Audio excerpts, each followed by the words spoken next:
Евангелие паводле Яна. Настало у Иерусалиме свято посвящения святыни. Была зима, и Иисус ходил у святыни по портику Соломона. Обступили его юдеи и казали ему: «Докуль будешь трымать нас у непэўнасці? Калі ты Мессия, скажи нам открыто».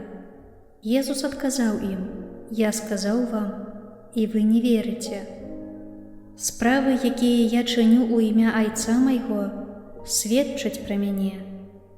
Але вы не верыце, бо вы не з маіх авечак. Авечкі мае слухаюць голас мой, і я ведаю іх, і яны ідуць за мною. Я даю ім вечнае жыццё навекі, і яны не загінуць ніколі. Ніхто не вырве іх з рукі маёй. Айцец мой, які даў мне іх, большы за ўсіх, і ніхто не можа вырваць іх з рукі Айца. Я і Айцец адно».